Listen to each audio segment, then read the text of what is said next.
Nuevamente te damos la bienvenida. Si estás contactándonos recién, por favor, escríbenos abajo.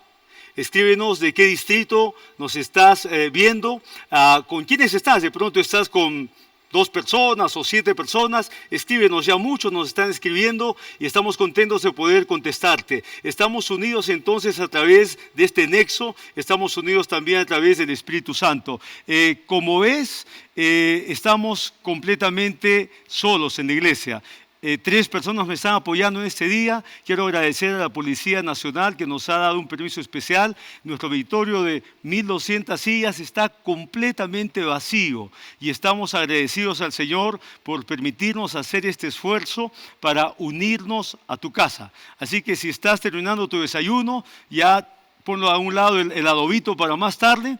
Queremos conectarnos con la palabra del Señor y queremos conectarnos con tu corazón.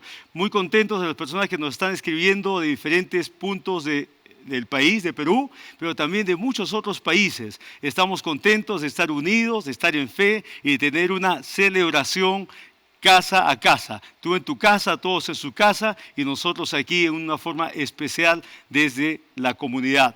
Quiero compartir con ustedes un tema que está en mi corazón y que tiene que ver con lo que estamos viviendo en un tiempo como este. Quiero compartir la tercera perspectiva y quiero hablar un poquito a qué me refiero con esta perspectiva.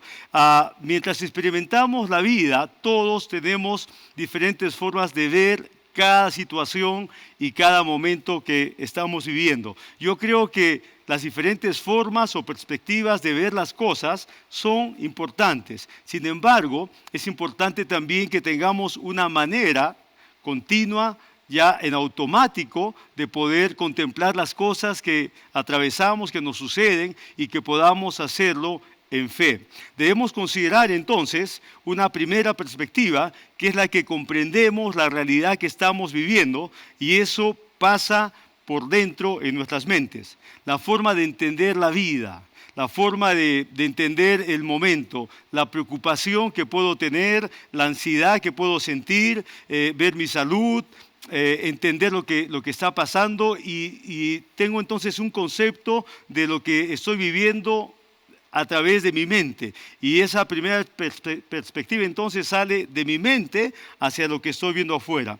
Hay una segunda perspectiva que es la que estamos comprendiendo una realidad que estamos experimentando y la entendemos de acuerdo a cómo el mundo se comunica con nosotros. Y nosotros vemos entonces lo de afuera, vemos el sistema en el cual estamos viviendo colapsado, entendemos la raza humana llena de desesperación, entendemos nuestra propia familia, lo que dicen las redes sociales, el desastre en que varios países están sucumbiendo, los hospitales de las ciudades abarrotados, nuestro país y el mundo entero.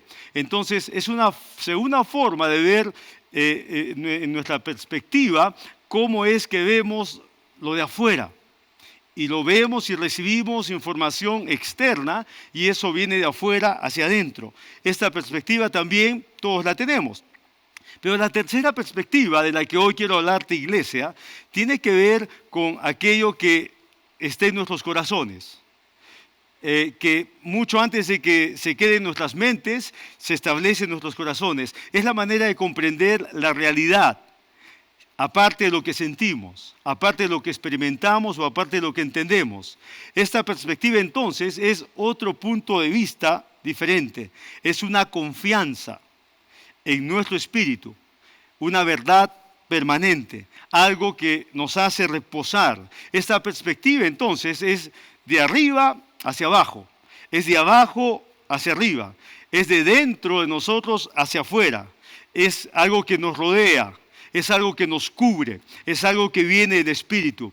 El Salmo 91, David escribe algunas verdades tan importantes que a mi forma de ver eran tomadas de esta perspectiva. No es la primera ni de la segunda, aunque las consideraba, aunque las conocía, pero él escribe de esa tercera perspectiva, de lo que él sabía en su corazón, de lo que él estaba convencido, de lo que era parte de una revelación que él conocía a su Dios, que él conocía qué es lo que su Dios hacía y era capaz de hacer. Y en base a ese conocimiento entonces, él tenía una perspectiva, él tenía algo firme, algo seguro, algo estable, y en base a esa perspectiva de esa estabilidad en su espíritu es que él escribe este Salmo 91. En un instante me gustaría avanzar un poquito al Salmo 91, porque David está hablando de algunas verdades importantes en este Salmo.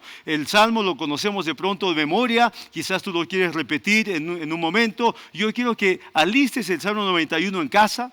Abre tu Biblia o si no tu teléfono. Yo lo tengo en Reina Valera, lo voy a repetir en esa versión. Tú puedes tener en otra versión, pero en un instante mientras vas acomodándote, quiero que juntos repitamos todo el Salmo 91. Mientras te preparas para hacerlo, quiero decirte que muchos estudiosos de la Biblia concuerdan que el Salmo 91 fue escrito en un tiempo de crisis, específicamente en un tiempo de plaga, una plaga horrorosa, una plaga que había avanzado durante 72 horas y ya había matado 70,000 personas. Era algo agobiante, desesperante, y los estudiosos dicen que en medio de esa peste es que David, buscando a Dios, que David en medio de esa situación como líder, no sabiendo qué hacer, no sabiendo qué medidas tomar, entonces él clama a Dios y no escribe cosas desesperadas, sino que él escribe desde esa tercera perspectiva, está escribiendo desde su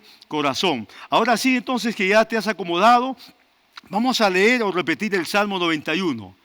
Dice así: el que habita el abrigo del Altísimo morará bajo la sombra del Omnipotente. Diré yo al Señor, esperanza mía y castillo mío, mi Dios en quien confiaré. Él te librará del lazo del cazador, de la peste destructora. Con sus plumas te cubrirá y debajo de sus alas estarás seguro. Escudo y adarga es su verdad. No temerás el terror nocturno, ni saeta que vuele de día, ni pestilencia que ande en oscuridad, ni mortandad que en medio del día destruya. Caerán a tu lado 1,000 y 10,000 a tu diestra, mas a ti no llegará. Ciertamente con tus ojos mirarás y verás la recompensa de los impíos, porque has puesto al Señor, que es mi esperanza, al Altísimo por tu habitación. No te sobrevendrá mal, ni plaga tocará tu morada, pues a sus ángeles mandará acerca de ti, que te guarden en todos tus caminos. En las manos te llevarán, para que tu pie no tropiece en piedra. Sobre el león y el áspid pisarás, hollarás al cachorro del león y al dragón. Por cuanto en mí ha puesto su amor, yo también lo libraré. Le pondré en alto por cuanto ha conocido mi nombre. Me invocará y yo le responderé. Con él estaré yo en la angustia. Lo libraré y le glorificaré. Lo saciaré de larga vida y le mostraré mi salvación. ¡Wow! No nos queda solamente que sonreír, agradecer por dentro, llenarnos de complacencia y de gratitud, porque esto es lo que el Espíritu de Dios inspiró al rey David para escribir en medio de la peor peste que él estaba enfrentando como mandatario, como el rey de toda una nación. 70,000 ya habían muerto, y en medio de esa desesperación sale este salmo. Este salmo pareciera que él lo escribió en la playa, en una isla, reposando con sus bebidas, con buena comida, de vacaciones, teniendo muchos sirvientes, el rey disfrutando un tiempo especial. Pero no, este salmo está escrito en un tiempo de angustia y de agonía muy parecido, similar al que tú y yo estamos viviendo, al que nuestro país está atravesando, al que la mayoría de países en el mundo están enfrentando. Un tiempo en el cual los mandatarios no saben qué más hacer, un tiempo en el cual las autoridades se han unido en los países y aún internacionalmente están conectadas para ayudarse mutuamente. En un tiempo como este, nosotros podemos tomar estas palabras del Salmo 91 y entender que tenemos diferentes perspectivas en la vida y hay que considerar todas las que tenemos. Sin embargo, hay una perspectiva que viene del Espíritu, que viene del corazón, que viene del hombre interior, que es donde el Espíritu de Dios habla, donde el Espíritu de Dios obra y desde donde el Espíritu de Dios trae las respuestas más importantes en nuestras vidas, para los nuestros, para nuestra familia. Al atravesar entonces un tiempo de plaga, como estamos teniendo ahora, del coronavirus, nosotros podemos sentarnos y nuevamente leer este salmo. Ya no solamente en fe, ya no solamente como una oración, tampoco solamente como una súplica, sino también entendiendo la realidad del hombre que escribió este salmo y entendiendo qué es lo que él conocía, qué es lo que él sabía, qué es lo que él estaba viendo.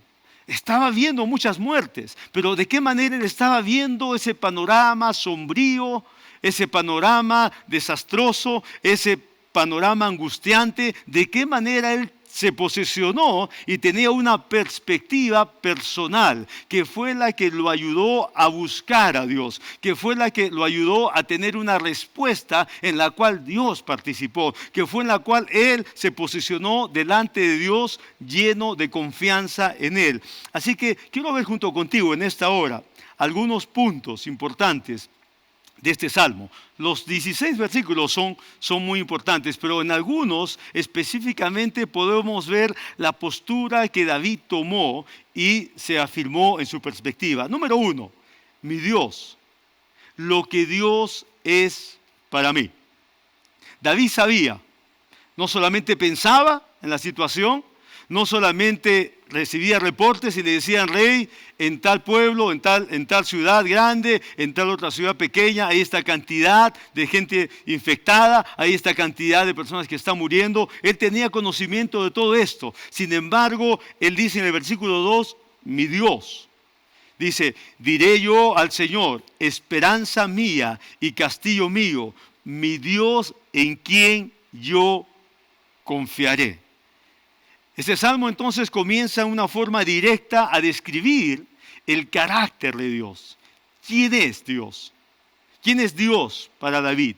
¿Quién es Dios para ti? ¿Quién es Dios para mí? Si lo lees nuevamente, en los primeros 2 versículos ya nos dan 6 diferentes nombres de Dios. Y esos nombres están revelando quién es Dios. Están revelando entonces qué es lo que Dios representa. David entendía quién era su Dios. David entendía en esa perspectiva de su espíritu qué es lo que su Dios representaba para él. En medio de una gran dificultad, él podía reconocer y él dijo, mi Dios. Él dijo que su Dios era el Altísimo y el Omnipotente. Pero también experimenta y lo pone a Dios también como su abrigo, como su sombra, como su esperanza, como su castillo. Cuando tenemos una perspectiva personal de la grandeza de Dios, esa se convierte en la base para nuestra confianza. Esto quiero explicarte. Cuando tú y yo tenemos una perspectiva personal de lo grande que es Dios, de lo poderoso que es Dios, de lo excelso, de lo sublime, de lo que Dios es y de lo que Él es capaz de hacer, entonces tenemos una base. Se convierte en una base fuerte, firme, de la confianza que podemos tener en ese Dios. Entonces me gustaría que te hagas una pregunta ahí en tu casa y que puedas entonces sinceramente preguntarte: ¿qué significa Dios para mí en este tiempo? Y puedes hacerte esa pregunta y la puedes escribir si quieres, para que después de esta enseñanza a solas te vuelvas a preguntar sinceramente: ¿qué significa Dios para ti?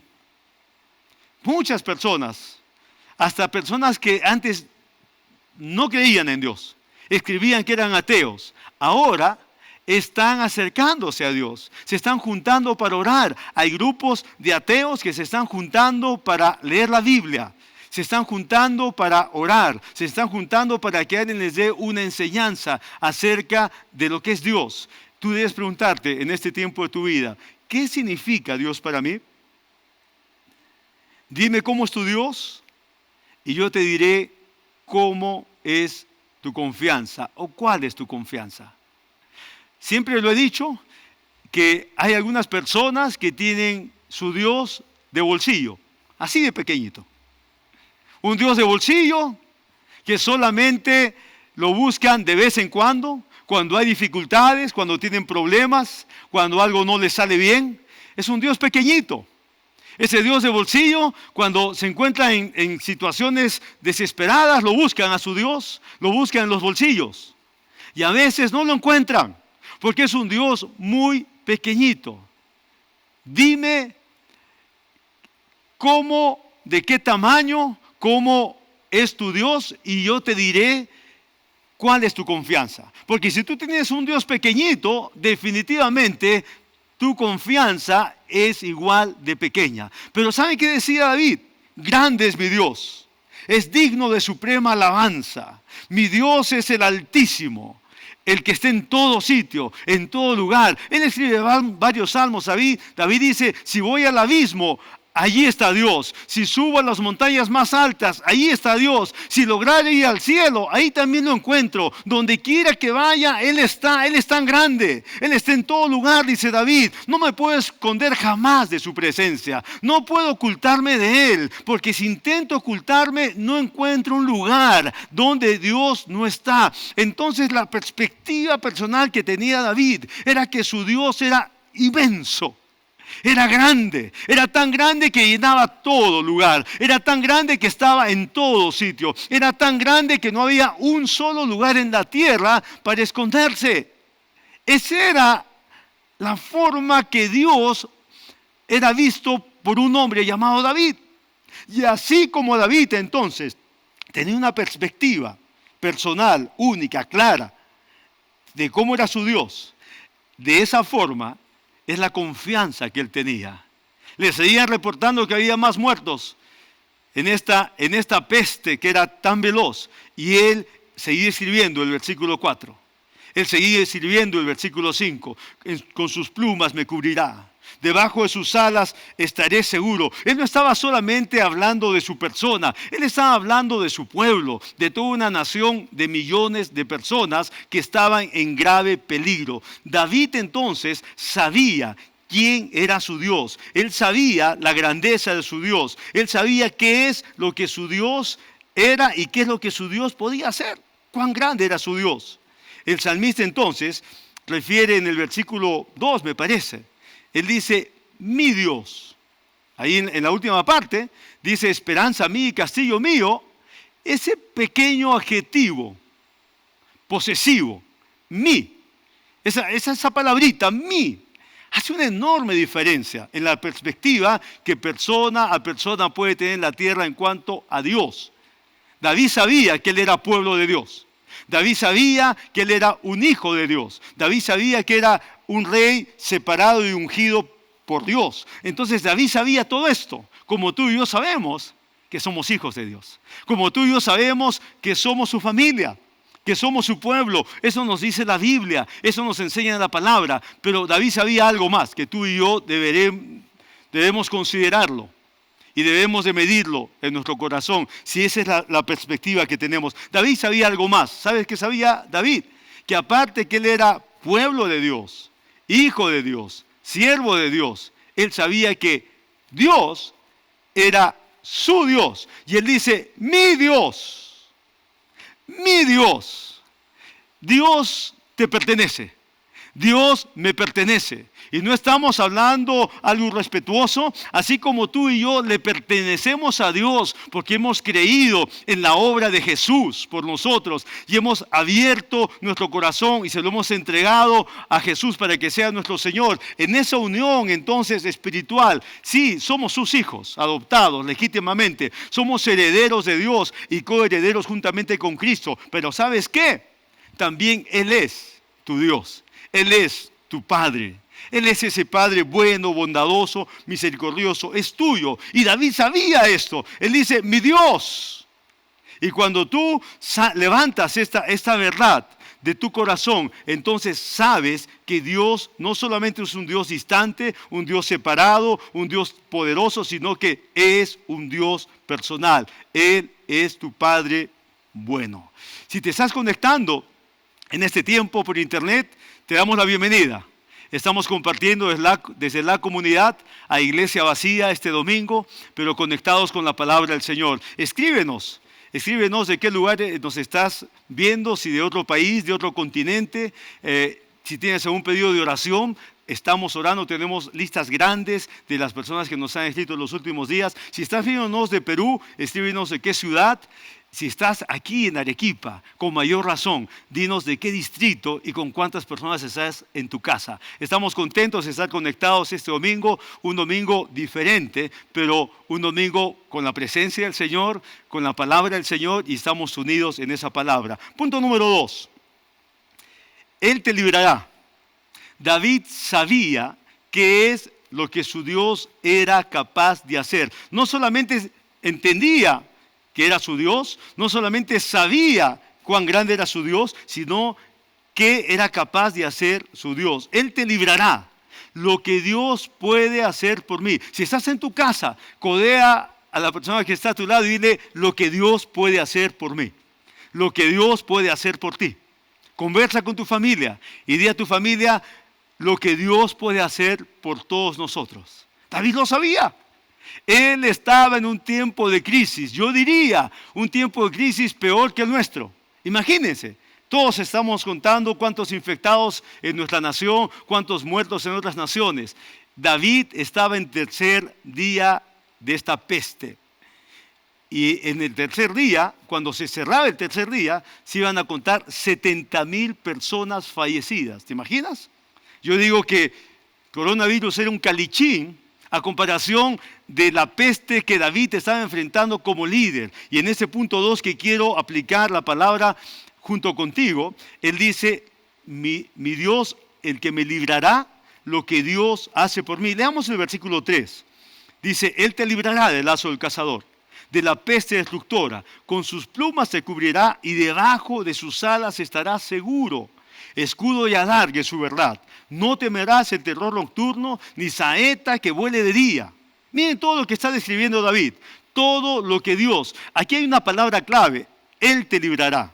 Esa palabra librará es lo que Dios siempre está dispuesto a hacer. Por ti, por mí y por todos los que creemos y confiamos en Él. Esta palabra David la conocía en el interior de su corazón. Parte de su perspectiva era esta: mi Dios puede hacer grandes cosas. Una de las cosas que Dios puede hacer es librarme. Y Él sigue diciendo entonces: no temerás el terror nocturno, ni saeta que vuele de día, ni pestilencia que ande en oscuridad, ni mortandad que en medio del día destruya. El 7 dice: caerán a tu lado 1,000 y 10,000 a tu diestra, mas a ti no llegará. ¿Cómo se atreve a decir esto David si habían cantidad de muertos? Porque él estaba hablando de su espíritu, ya no de lo que recibía la información de sus asesores, ya no de lo que su mente maquinaba y se preocupaba y se confundía y de pronto se desesperaba, sino que él estaba hablando de la perspectiva de su interior, de su espíritu. Y él habla y dice: caerán a tu lado 1,000 y 10,000 a tu diestra, mas a ti no llegará. Y el 10 dice: no te sobrevendrá mal, ni plaga tocará tu morada. Escuchen bien, habían miles de muertos. Él era el líder responsable. Y en medio de esa mortandad, él escribe de su perspectiva y dice: no te sobrevendrá mal, ni plaga tocará tu morada. La perspectiva personal de la grandeza de Dios va acompañada con la perspectiva de lo que Dios hará por mí. Lo que yo creo de Dios, su grandeza, el Dios omnipotente, el Dios que está en todo lugar, el Dios que sabe todo. Ese Dios es un Dios dispuesto, es un Dios preparado, es un Dios atento para mostrarse, para actuar, para manifestarse, para participar, dónde, cuándo y de qué forma, de la manera que tú tienes la perspectiva correcta. Ese es mi Dios. Ese Dios todopoderoso va a obrar en forma precisa, me va a librar, me va a levantar. Tú y yo tenemos la oportunidad, iglesia y amigos, tenemos la oportunidad de sacar provecho a estos versículos y entender: David estaba metido en un gran problema, pero él tenía una forma de ver a Dios de una manera especial. Tú y yo tenemos muchos otros versículos que nos dicen que cuando estamos en una crisis, en un tiempo de dificultad, no nos estacionemos ahí en la dificultad, no acampemos en la crisis, no hagamos nuestra casa en el tiempo y en el lugar de la crisis, sino que sepamos que estamos de paso. El mismo salmista en el Salmo 23, él dice, aunque ande en valle de sombra de muerte, el versículo 4, el mismo rey sabía esta verdad, la tenía registrada en su espíritu. David está escribiendo en el Salmo 23, 4, aunque ande en valle de sombra de muerte. ¿Qué es andar? Es moverse. Cuando hay un tiempo de crisis, David había aprendido, me tengo que mover. ¿Cómo me muevo? Me muevo confiando en Dios. ¿Cómo me muevo? Me muevo establecido en las verdades de Dios, en las promesas de mi Dios, en lo que Dios es y en lo que Él es capaz de hacer por mí. Y David dice, no temeré mal alguno, porque tú, mi Dios, estarás conmigo. Tu vara y tu cayado me infunden aliento. Y en varios salmos David tenía ya ese conocimiento en su interior, que cuando venía un tiempo de lucha, de confrontación, de batalla, de peste, de guerra, de lo que sea, que era una situación difícil, él sabía que eso iba a pasar. Me acuerdo que en el Salmo 84, versículo 6, el rey también dice y escribe, atravesando el valle de lágrimas. Yo me pongo a pensar, tú no atraviesas un lugar parado, tú no atraviesas un lugar confundido, tú no atraviesas un lugar con los brazos cruzados, tú no atraviesas un lugar plantando ahí tu carpa y tu campamento. No, David dice, atravesando el valle de lágrimas. Era un tiempo de luto, de muerte, de dolor que estaba enfrentando en el Salmo 84. Y él había aprendido y dice, atravesando en movimiento, atravesando, accionando, atravesando, moviéndote en fe, atravesando el valle de lágrimas, lo cambian en fuente. Cuando la lluvia llena los estanques. Y dice, seguiremos y andaremos de poder en poder y miraremos a Dios obrando por nosotros. Vamos a ir al punto número 3. De esa manera también quiero decirte, si te estás conectando, eres bienvenido. Estamos en nuestra señal en vivo, en una mañana diferente, distinta, con todo el templo vacío, pero contentos teniendo esta unidad en tu misma casa. El punto número 3 que quiero compartir con ustedes es que después de que David sabe quién es su Dios y lo entiende claramente, y después de que David sabe qué es lo que su Dios es capaz de hacer, conoce el carácter de Dios primeramente, quién es Él, y entiende la voluntad de Dios, qué es lo que Dios está dispuesto a hacer. Entonces, en el punto número 3, copié lo que dice el versículo 4, dice, confiaré. Este es mi Dios en quien confiaré. ¿Qué es lo que tú respondes? ¿Cómo respondes? Creo que está en el versículo 2. ¿Cómo es que tú respondes cuando ya sabes lo que es tu Dios? ¿Qué representa Él? ¿Cuál es el carácter de Él? Y cuando ya sabes lo que tu Dios puede hacer, lo que Él tiene poder para hacer, lo que Él tiene disposición para hacer, esa es su voluntad. Entonces el rey David toma su lugar. En otras palabras, el rey ya sabe, Dios es así, es grande, misericordioso, poderoso, atento, pero Dios está dispuesto. Ahora mismo, a pesar de que hay muchas muertes, Él está dispuesto a librar, no solamente a mí, a librar a mi pueblo, a librar a todos los que en Él confiamos. Y entonces Él dice, ahora es mi turno, me toca jugar. Dios ya ha jugado, Dios ya se ha revelado con lo que Él es y con lo que Él puede hacer. Me toca jugar a mí. Y entonces David, después de contemplar ambas cosas, Él se levanta en fe. Yo digo que es una respuesta de David. También lo digo que es una declaración de David, es una confesión de David, es una proclama de David, es una oración, son muchas cosas, pero es algo que sale de su interior. ¿De dónde? Sale de la perspectiva misma que David tenía en su espíritu. Él dice entonces, mi Dios, ¿en quién confiaré? Esta es una entrada directa de confianza. El salmista había conocido a su Dios de una forma ya íntima, personal. Lo dice en el versículo 14, miren lo que dice el 14. Por cuanto a mí he puesto su amor, yo también lo libraré, dice el Señor. Le pondré en alto por cuanto ha conocido mi nombre.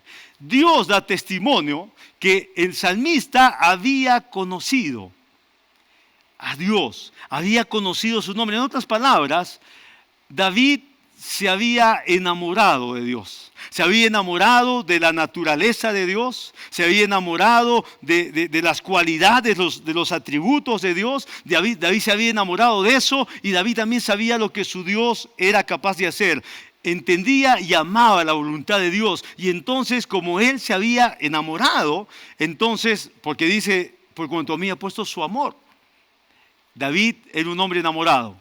La Biblia dice que era el cantor de Israel, el salmista de Israel. No solamente era un rey, no solamente era un mandatario, él era un adorador. Tú y yo, en un tiempo de dificultad, de crisis, somos también inspirados por la palabra a entrar y ser adoradores, a doblegar nuestros corazones y cantarle al Señor, a doblar nuestras rodillas y poner nuestro ser delante del Señor y cantarle quién es Él para nosotros.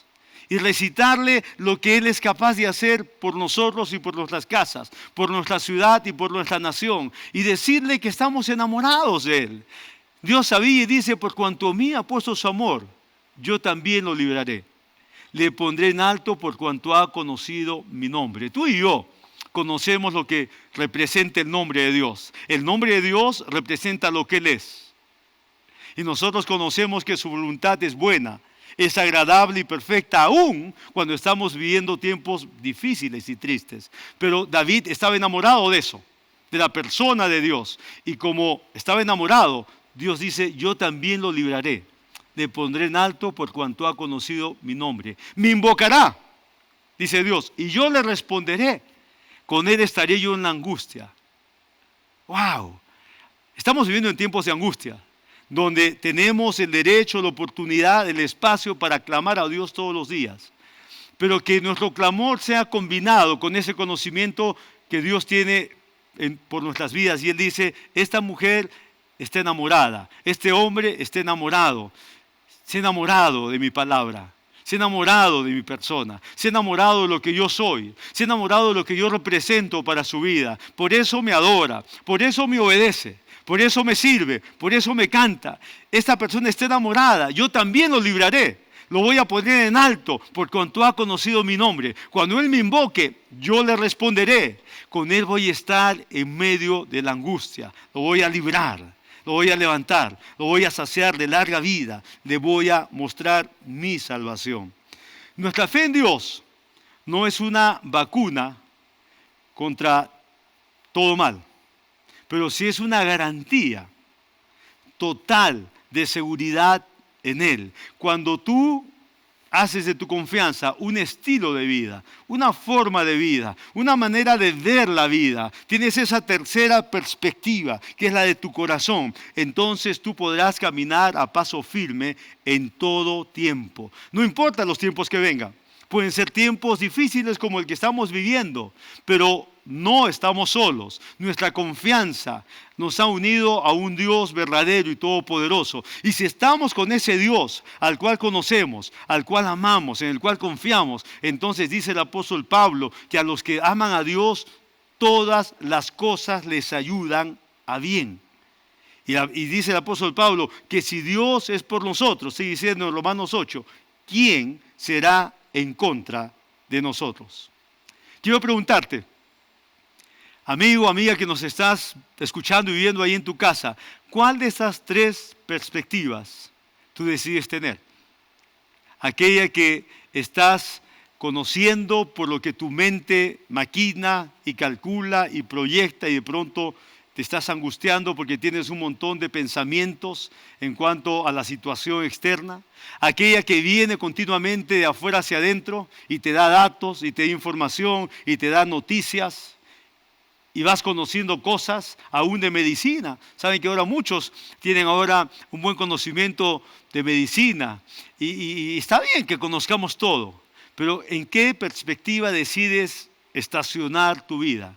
David estacionó su alma y su corazón en la perspectiva que él conocía a un Dios grande, a un Dios dispuesto, y él hace una decisión. En Él voy a confiar en este tiempo. Esa confianza en Dios hizo que aquella plaga se detuviera, porque Dios escuchó su clamor y lo libró. El profeta Gad fue a David y le dijo: rey, Dios te ha perdonado. Dios ahora mismo está dispuesto a detener la plaga. Y cuando Dios escuchó la alabanza de David, que levantó un altar, inmediatamente dice la palabra que la plaga se detuvo.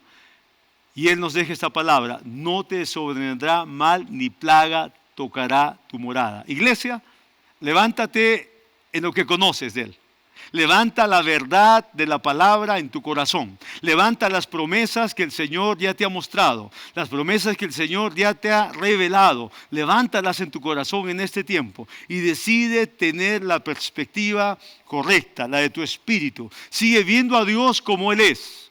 Él no se ha disminuido en nada. Nuestro Dios sigue siendo el Dios grande y poderoso. Él no ha retrocedido y está menos dispuesto. Dios está más dispuesto que nunca, escuchando tu oración, la mía y la de miles y millones de personas que en este tiempo le están clamando. Dios está dando vida a muchísimas personas, decenas de miles de personas, hoy día, ayer y mañana, están entregando sus vidas a Jesucristo. Centenas de miles de personas en las diferentes naciones están entregando su vida a Jesucristo. Este es un tiempo entonces para que tú y yo confiemos en Dios y ayudemos a que otras personas que aún no han puesto su confianza en Dios también lo hagan y puedan experimentar que Dios sigue siendo un Dios grande, misericordioso, bondadoso, lento para la ira, grande en misericordia y un Dios dispuesto a obrar en nuestros corazones. Asegúrate de tener la perspectiva correcta en tu corazón. Vamos a orar en esta hora y mientras oramos vamos a tomar las decisiones que el Espíritu Santo nos guía a hacer. Oramos de esta manera: amado Padre, en el nombre de Jesús te damos gracias por la palabra que nos desafía, que nos habla y que nos ubica a que nosotros tenemos ahora la decisión. Si vamos a confiar en ti como el rey David lo hizo, vamos a confiar mirándote exactamente como tú eres y entendiendo tu voluntad como la es en tu palabra. Y vamos a confiar en ti con tus cualidades y atributos. Y vamos también a confiar en tu voluntad, que es buena para con nosotros en todo tiempo. ¿Estás orando en tu casa? Te pido que tomes las decisiones de tu corazón. Y quiero dirigirme a tantas personas que nos están viendo en Arequipa, en todo nuestro país y en muchos otros países del mundo. Voy a hacer una oración. Quiero decirte que Dios te ama. Y de pronto hay inseguridad en tu alma, posiblemente angustia o desesperación. Puede ser que tengas a un familiar infectado, puede ser que tú mismo te sientas con síntomas y no sepas qué hacer. O el solo hecho de pensar en tantas personas en sufrimiento te entristece, te hace sentir un tanto melancólico, un tanto impotente de no saber qué hacer por otros. Sea como fuere que estás viviendo este tiempo, quiero decirte que Dios te ama y que Dios sí te está mirando. Él está atento a tu vida. Quiero orar contigo para que puedas recibir a Jesús en tu corazón. Si no tienes a Jesús en tu corazón, este es el mejor momento que puedas repetir esta oración ahí frente a tu laptop, a tu televisor o a tu teléfono. Y al hacer esta oración, sencillamente repite estas palabras lleno y llena de fe. Repítelas en fe. Y cuando tú repitas esas palabras en fe, el Señor Jesús estará viniendo a tu corazón y estará llenando tu vida para vivir con Él desde hoy en adelante. Oramos así, repítelas ahí donde estás, repite esas palabras. Señor Jesús, yo te entrego hoy mi vida, perdona mis pecados. Ahora mismo declaro que tú eres mi Señor y mi Salvador. Me uno a ti para siempre. Mi vida te la entrego a ti completamente. Gracias, Señor Jesús. En tu nombre oro y así lo creo. Amén y amén.